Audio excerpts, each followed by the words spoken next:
Hello, hello, hello. It's FriYAY. I didn't spell it wrong. That's how they do it on Instagram. FriYAY. It's FriYAY, y'all. Abigail Klutz here from Olathe, Kansas. 4 o'clock Friday. Oh, we're going to start doing this. Okay? I've been reading, just reading this week. It's Keto's hot. Keto's a buzzword. Keto's what we've been talking about, teaching about for 2 years. It's exciting. It ain't nothing new. We're just penetrating the marketplace with it. And I have read some unbelievable statements this week on keto. I have seen some podcasts by people talking about their journey with keto and exogenous ketones. You've really researched it if you're calling it exogenous. Let me tell you about that. So the rest of the podcast is over once you call it exogenous. So right now on FriYAY, we're going to do a little bit of keto debunking. Before we do this, I will say I am an independent prover. I am an independent promoter with Prove It. I am that. And so is Dr. Heather Cardin, who's going to come on and share with us, enlighten us with the science. Okay, there you are, Heather. Invite.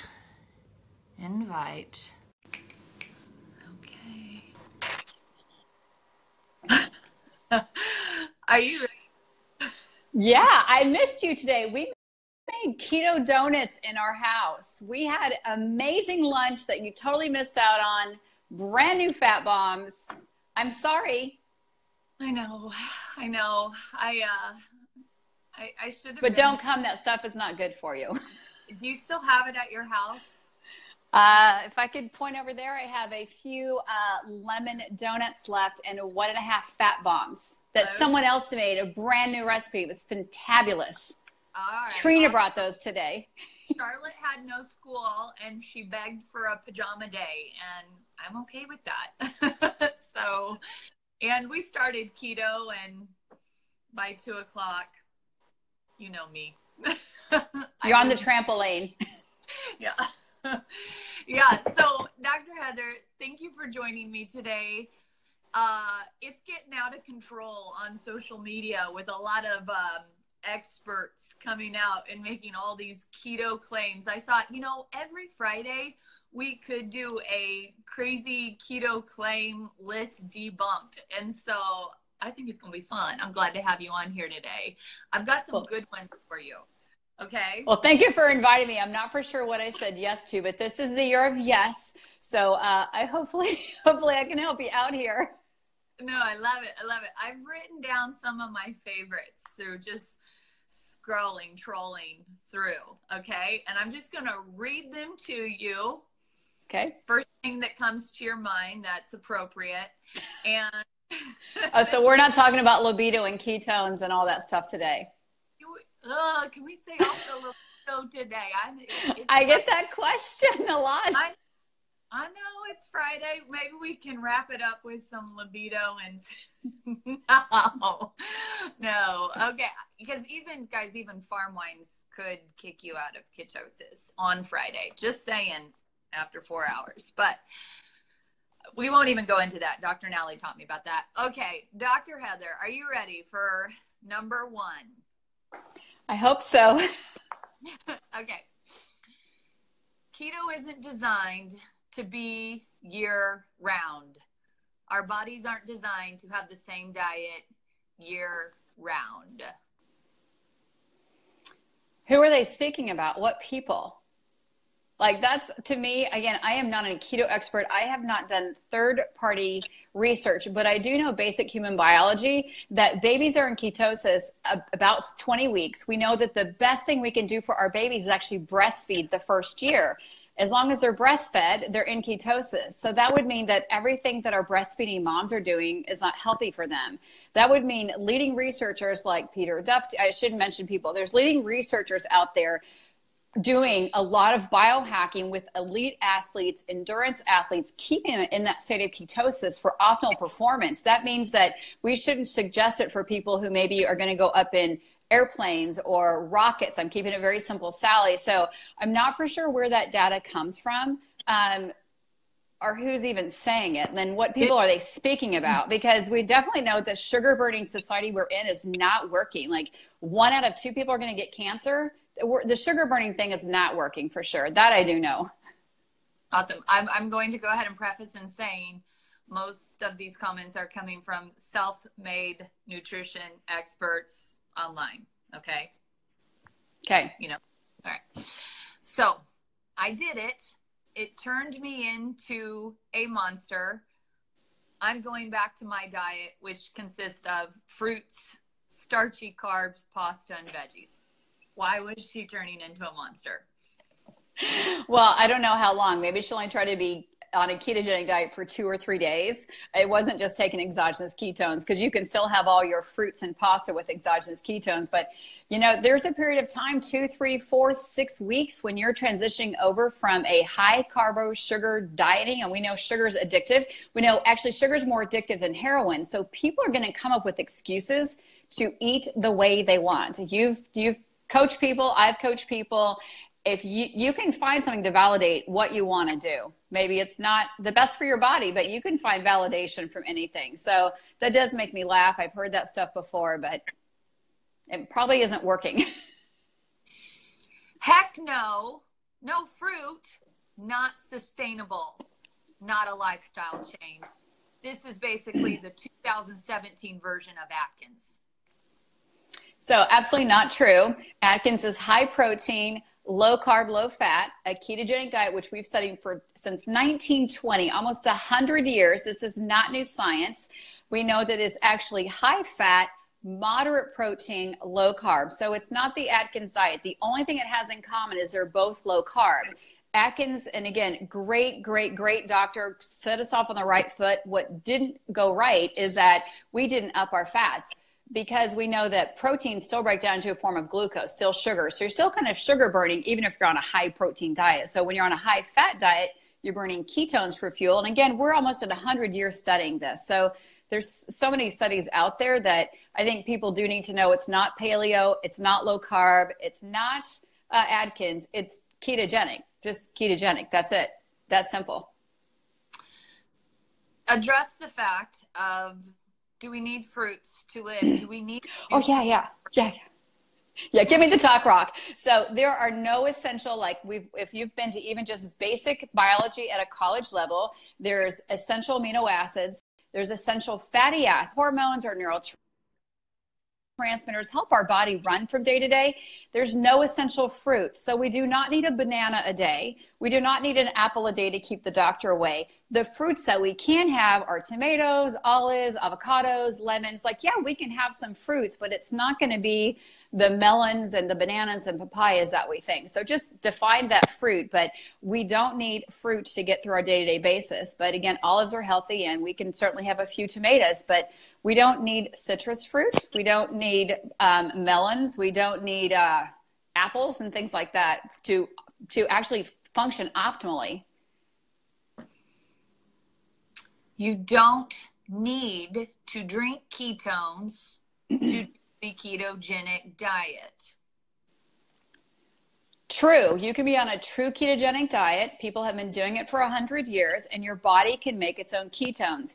However, practicing the last 20 years, knowing that our soil is depleted, we're not getting the macronutrients that we need, our guts are a mess. That's why the #1 pill sold is a purple pill. I had a group of women, 15 women over here talking today, and I said, because why would you use exogenous ketones? I've got enough ketones around my behind to make my own ketones. But what happens is we have so many players. Hormones can throw you out of ketosis. Getting mad at your dog, your husband, your cat, your plant that died will throw you out of ketosis. Eating a little too much of this, a little none of this, oversleeping, undersleeping, overworking out, underhydration. So many things can throw us out. So I had made a comment to someone. I'm like, if a smoker wanted to quit smoking, would you let them wear the patch? Well, for sure. Well, then if someone's trying to quit sugar, which we know is more addictive than heroin, that research out there, Please Google that out there. It's something I'm read and just repeating. I didn't do the study myself, but we know that exogenous ketones take away cravings. They give more energy at the cellular level. They help balance out neurotransmitters. They downregulate our excitatory addictive hormones. That seems pretty simple to me. If you're having trouble staying on a low sugar, no sugar diet, that it makes sense that it's an amazing tool to use to help your body out. Again, if you ask people how many people are tired, how many people's guts are a mess, you know, we're making all sorts of new GI diagnoses every single day. We can't even keep with the ICD-9 codes without everyone's having their irritable bowel and leaky gut and all that kind of stuff. We're just not eating proper foods. Awesome. Here's a good one. one. I'm on a roll. Let's go. Here's a good wait, I want to get this word for word. It's really simple, actually. Your brain needs carbs. Our brain needs fuel. So our brain needs fuel. It can burn ketones. It can burn glucose. We can break down proteins through gluconeogenesis and get extra glucose. Our brain just needs fuel. So whether we're sugar burning, which we know now is leading to type 3 diabetes, dementia, inflammation of the brain, a lot of mental health disorders, from anxiety to depression to insomnia, that when we're sugar burning, our brain is not always functioning optimal. There are a lot of leading current credible researchers out there doing this exact research on what does our brain exactly prefer. Number one, our brain wants fuel. The second question is, what does it perform best on? And so what the current credible data is showing us, that our brain actually can run optimally on ketones, because we don't need any insulin to cross the blood-brain barrier, where with carbohydrates, we have to go through all that and need insulin. We know that if you're on a ketogenic diet, you reduce your chance of having Alzheimer's and dementia. Ketones downregulate our excitatory neurons, which cause insomnia and ADHD and anxiety. So it makes sense, get fuel to the brain, but give it the best one, which again, a lot of the researchers, as we talk right now, are in the lab trying to really get that information out there. Fats are hard on your liver. I'm sorry, I'm laughing. I know, non-alcoholic fatty liver disease. So it's actually not from fats. It's actually called non-alcoholic fatty liver disease. So alcohol is just fermented grains, fermented fruits, right? A high big bang of sugar. What happens is that non-alcoholic fatty liver disease, which is outnumbering hepatitis in this country, is actually what's causing. So high carbohydrate diet, high glucose, we're over making our liver work, high protein diet, gluconeogenesis happens in the liver, we're outrunning our liver and it's overworking, so it's getting fatty and it's getting big. Fats don't make your liver fat. Sugar makes your liver fat. Sugar makes your buns fat. Sugar makes your tummy fat. Fat doesn't make your tummy fat or your liver fat. So non-alcoholic fatty liver disease, because alcohol, again, is straight sugar. If you're not an alcoholic and you're getting fatty liver disease, again, a ton of current credible information out there by leading researchers, not nutritionists, not dietitians, not chiropractors, but people who are in the lab studying that it's a high sugar diet causing NAFLAC. Okay. These are some of my favorites. I know. I'm keeping them coming. This year, I had blood work done. I'm hoping you'll do the same with such an intense lifestyle. I had high cholesterol and hypothyroidism. Too much stress on my system with keto and lack of carbs. It was a disaster brewing. So she's saying the diet actually caused this? High cholesterol. People think that, okay. So I'm going to we talked about cholesterol last night. I actually had the privilege of speaking to another doctor's wellness center last night, and we went through some of the history that it used to be okay to have your cholesterol at 300. Then we lowered it to 250. Then we lowered it to 224. Now we lowered it to 190. What's happened is that actually 80% of us are going to die due to cardiovascular disease. So we've lowered the cholesterol numbers, but we've upped heart disease. So that doesn't make sense to me.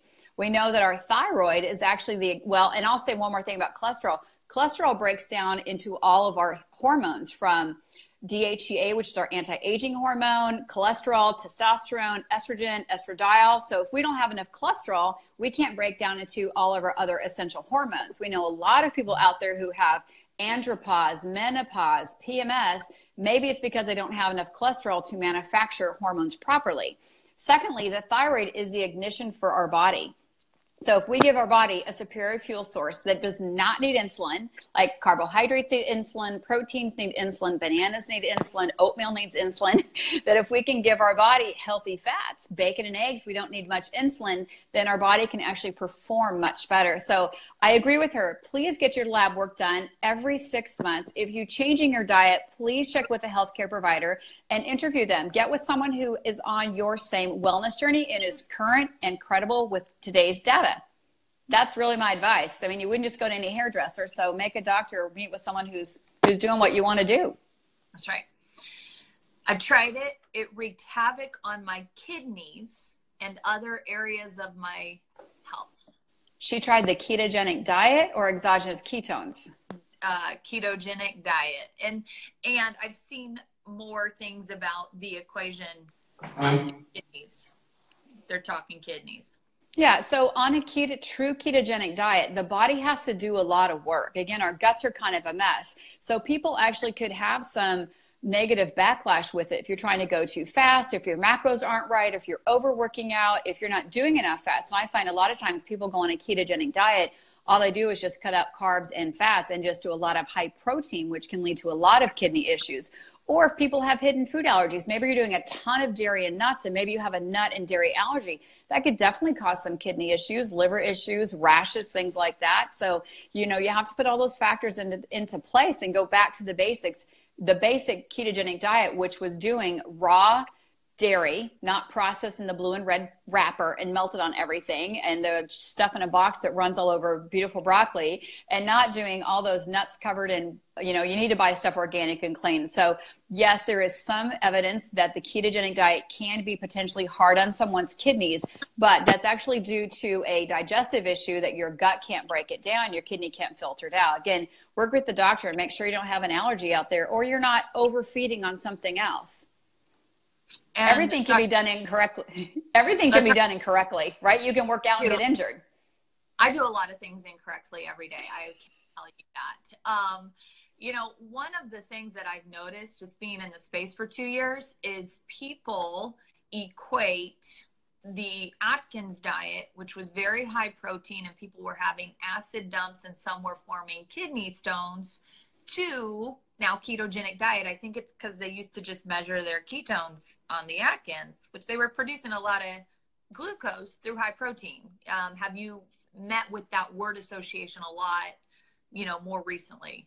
Every day. So people say, so the ketogenic diet. So I did a presentation last night. We had a nice little mixer in our house today. And people, again, who were raised in the 80s, Atkins is a very great word. He did bring a lot of new information to the nutrition space when he brought that there. And Jackie Eberstein is an amazing nutritionist with a great book out there. However, we have to go back to the basics of human biology. Our brains are 60% fat. We need fat. But the Atkins word has been around for a few decades. We know that keto is one of the most popular Googled words today. Like you've been here for 24 months. There's people like Dr. Dom who's been here for 15, 16, 17 years, right? So you have to go back and say, well, that wasn't really big 2 decades ago where Atkins, was maybe a whisper word in the 70s, 80s, a bigger word, 90s, a bigger word. People still reflect back on that. So there is a lot of information out there about a high protein diet being hard on your kidneys. You can still gain weight. You can get in ketosis, but you can still, end up gaining weight and getting a lot of inflammation from too many meats. Too much protein leads to a lot of dehydration. That's why we see bodybuilders using high protein to cut weight and get shredded or dehydrated at a cellular level because they're doing high amounts of protein. So I don't want to offend anybody out there who's lifting, but before a show, they've got to get shredded and dehydrated. And that's what they do. Tons of protein just to strip their body of water. Awesome. I did exogenous ketones for 5 days and felt nothing.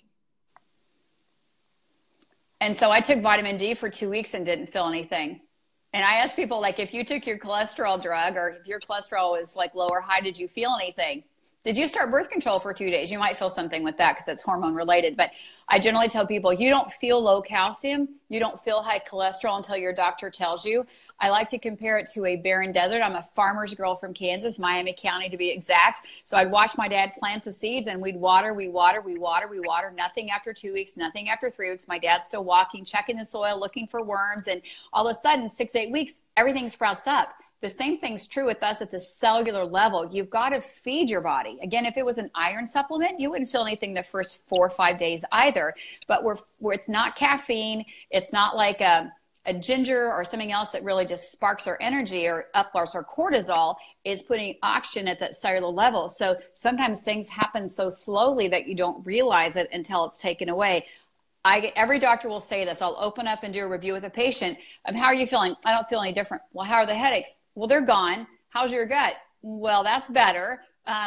Because when things get better, people forget what they used to have, right? When you had back pain 2 years ago, you forgot about it today. It's not there with you all the time because it's not what's currently on your mind. So you have to give your body time when you're making changes. Even a trainer will tell you 6 weeks in the gym before you see anything. The same thing's true cellularly. 6 weeks before we start seeing some changes, whether it's a blood pressure medication or whether it's an iron supplement or a vitamin D, you got to give your body time.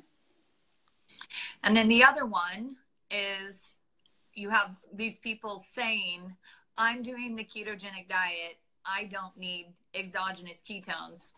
You're a ketogenic purist, and I know that your health conditions depend on you staying in ketosis, and you still take them and recommend them. So why? Well, I guess my personal story, I went on a ketogenic diet after an accident. I'd already been low carb, gluten free for a long time, but I knew I had to save my lean muscle mass after I fell and broke my leg. And so I didn't have the exogenous ketones that whole first year after my accident in 2014.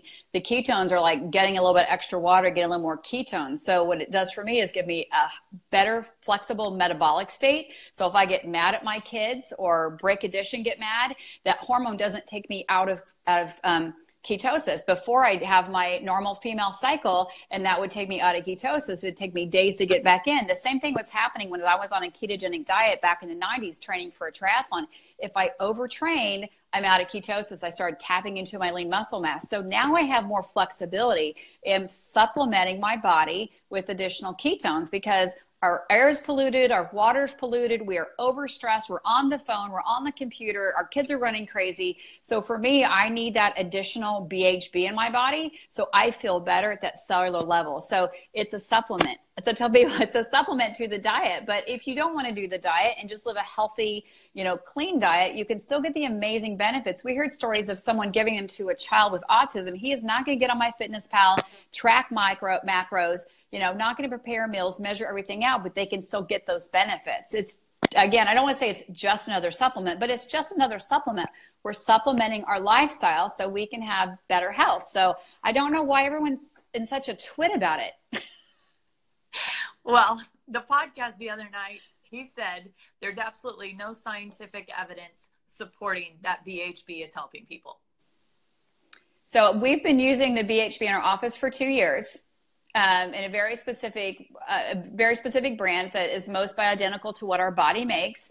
I use it with my family first, my kids, my husband, and my mom. But I've seen patients that I've treated for years get metabolically unstuck. Even Dr. Veach had said when in the presence of exogenous ketones, our body downregulates insulin. So it's kind of like priming the pump. Or if you've had liver issues, I had someone talking to today that had hepatitis.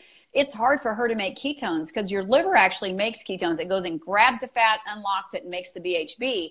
If you can help getting the inflammation down and allowing your own body to make that, you have a much better chance of being successful in optimizing your health. So I'm like you. I just think people should just respect what people want to do with their health care and know that there's people out there leading the field with nutrition, with research has been around for decades. This isn't like a new panacea. I know it's sweeping the nutrition and wellness space, but it needs to because we are fat, sick, and nearly dead. The stats show us that. It's just a fad, Dr. Heather. Well, I love... I don't even know if I'm supposed to respond to that. I mean, I know the 80s are coming back and you have plaid, so I guess it's coming back a little bit. Yeah. So I know there's no fat in the 80s, but Atkins was there in the 80s. I just think we need to let go of whatever our armor is, whatever our objection is, and say, you know what, I want to be healthier today. I'm going to respect what you want to do for yourself. There's still people out there smoking. We have amazing data. I'm avoiding the question, but there's so much data out there we shouldn't smoke. And we say, don't smoke in public, don't smoke at the restaurants, don't smoke in the plane. People are still smoking. It's their choice. If they don't want to be healthy, they don't have to take it. They don't have to take anything. They can still have their bananas. I don't care. I mean, so if you want to be, be better. Oh, my Pop-Tarts. I know you're not addressing the elephant. I'm not ketogenic. But you try to be, and you try to teach. So every beginner's a winner, and inch by inch is a cinch.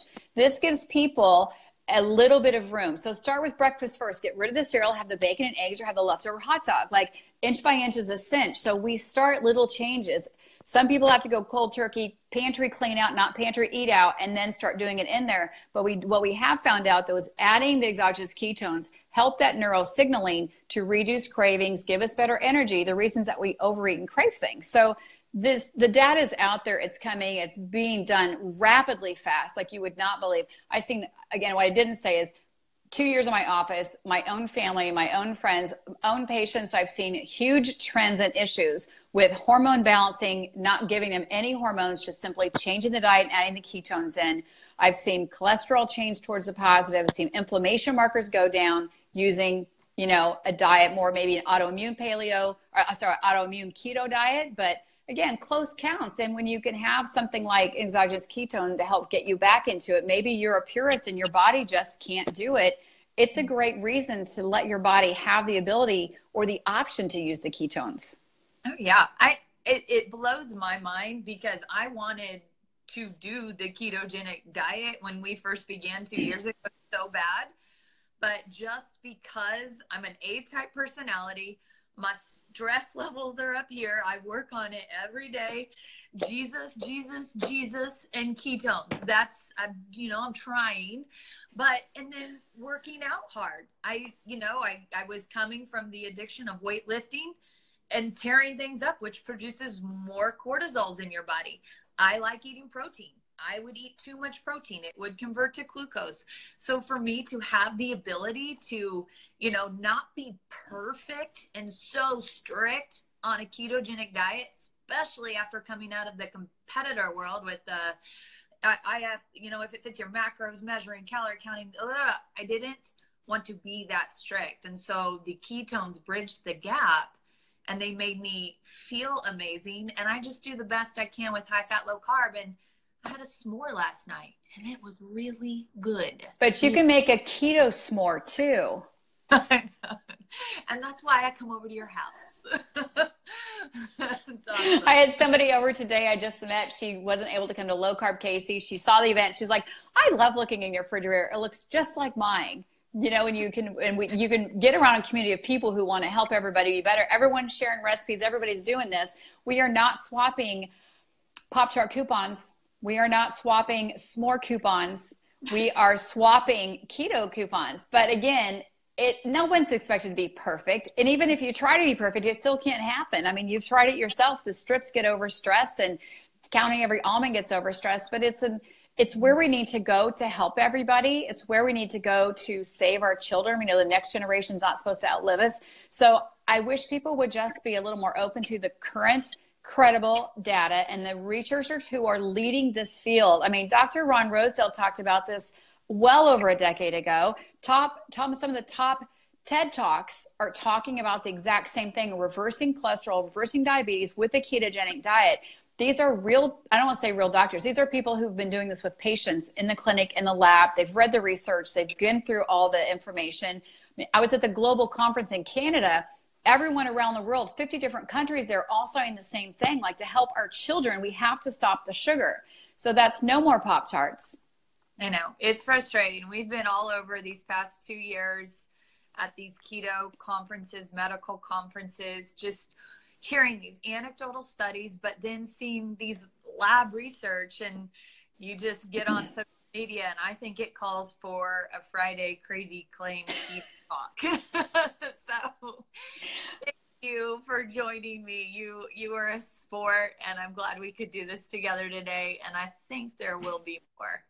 Hold on a second. I got to show you I have to show you sorry, it's loud in my house. The donuts. So I'm gonna put my phone down here a second. Woo, yeah. He's not talking about the kind I get with my daughter on Saturdays, y'all. Look at that. Oh yeah.